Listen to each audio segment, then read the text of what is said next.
राजा रोमपाद के किसी अपराध के कारण उनके राज्य में सभी जीवों को भयभीत कर देने वाला एक भयंकर अकाल पड़ा। जब स्थिति असहनीय हो गई, तब महाराज रोमपाद ने विद्वान ब्राह्मणों की एक सभा आयोजित की और उनसे अकाल का कारण पूछा और कहा, मुझे ज्ञात है कि मेरे ही किसी अपराध के कारण मेरे राज्य में यह भयंकर अकाल पड़ा है। हे देवज श्रेष्ठो, चूंकि आपका ज्ञान असीम है, कृपया मेरे द्वारा किए गए अपराध का कोई उचित प्रायश्चित बताएं।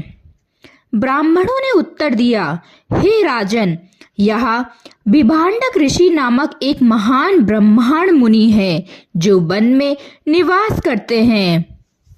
विभांडक ऋषि कश्यप के पुत्र हैं और उनके पुत्र का नाम ऋष्यशृंग है।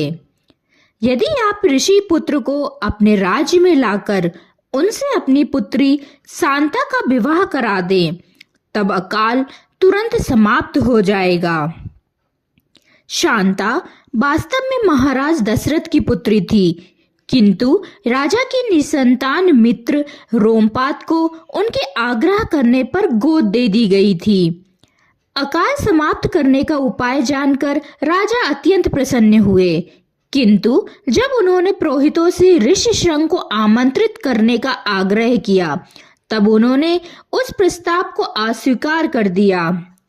ब्राह्मणों ने बताया, हे राजन, हमें भय है कि यदि हम विभांडक ऋषि के पुत्र को प्रलोभन से घर से भगा लाने का प्रयास करेंगे तो वे हमें श्राप दे देंगे।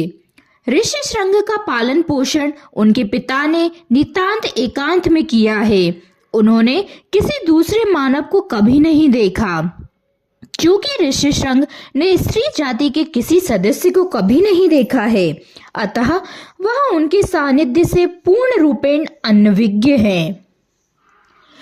प्रिय महाराज, चूंकि हम आपका कल्याण चाहते हैं, अतः हमने ऋष्यशृंग को आपके राज्य में लाने का एक उपाय सोचा है।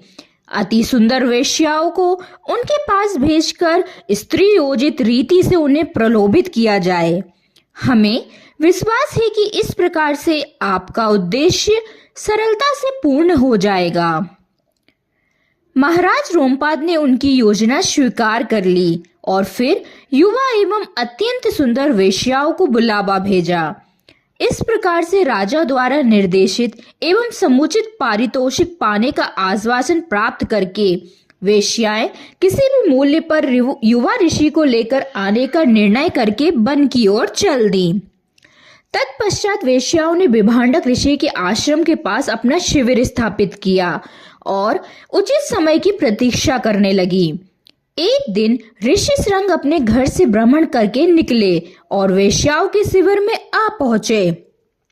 उन्हें देखते ही युवतियां आनंद पूर्वक उनके पास गईं। जब उन्होंने उस युवक से उसका परिचय पूछा, तब उसने उत्तर दिया, मैं विभांडक ऋषि का पुत्र हूँ और अपने पिता के आश्रम में तपस्या करता हूँ। आप सब अत्यंत सुंदर है। मेरी कामना है आप सभी मेरे घर आकर मेरी सेवा एवं सत्कार को स्वीकार करें। वेश्याएं ऋष्यशृंग के साथ आश्रम गईं, जहां उनको चरण धोने के लिए जल दिया गया, जलपान कराया गया एवं अनेक प्रकार के कंद मूल प्रदान कर उनका उचित स्वागत किया गया।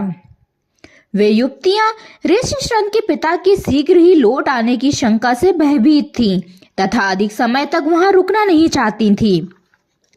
जाते समय उन्होंने कहा, हमारे प्रिय मित्र, अतिथियों के स्वागत करने की हमारी रीति आपसे भिन्न है। अब आप भी हमारे आदर एवं सम्मान को स्वीकार करें। ऐसा कहकर युवतियों ने ऋष्यशृंग का अत्यंत स्नेह से आलिंगन किया और उन्हें मिष्ठान खिलाया।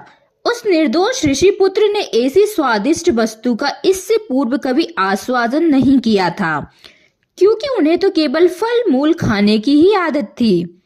उन्होंने उस मिष्ठान को एक प्रकार का फल ही समझा। इस घटना के पूर्व उन्होंने अपने पिता के अतिरिक्त किसी अन्य को नहीं देखा था, अतः उन्होंने इस वेश्या को चमत्कारी सुंदर पुरुष समझा। युवतियों के चले जाने के पश्चात ऋषिशृंग के मन में व्याकुलता और अधीरता होने लगी। हृदय में सुप्त कामिक इच्छाओं के बीज अंकुरित होने लगे। ऋषिशृंग सदा सुंदर स्त्रियों के विषय में ही सोचने लगे। उनकी रातों की नींद उड़ गई। उनका हृदय एवं मस्तिष्क उन स्त्रियों के मधुर स्वर तथा आलिंगन से व्यग्र हो उठा। वे उनसे अतिरिक्त अन्य कोई विचार कर पाने में अक्षम थे। अतः अगले दिन ऋषिशृंग उन वेश्याओं के शिविर में गए। युवतियों ने प्रसन्नता पूर्वक ऋषिशृंग का स्वागत किया तथा उन्होंने कहा, हमारा मूल निवास यहाँ नहीं है। कृपया हमारी इस भव्य तीर्थी कुटिया नाव में बैठकर उस स्थान को चलें जहां हम आपका उचित प्रकार से मनोरंजन कर सकें।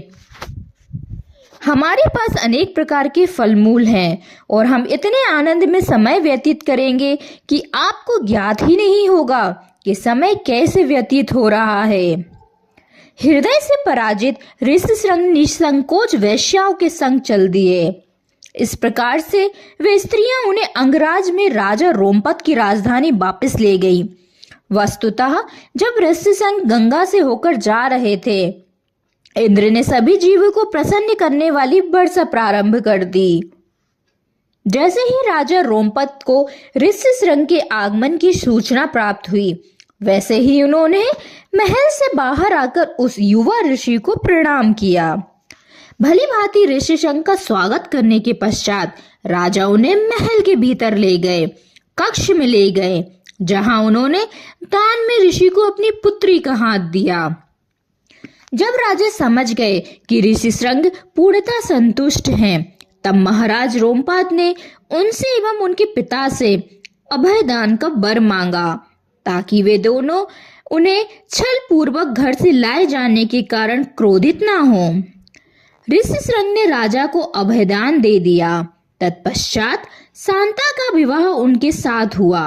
बड़े हर्षोल्लास के साथ संपन्न हुआ।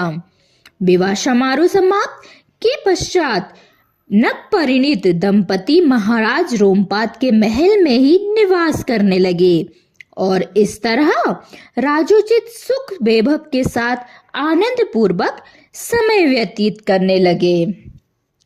धन्यवाद।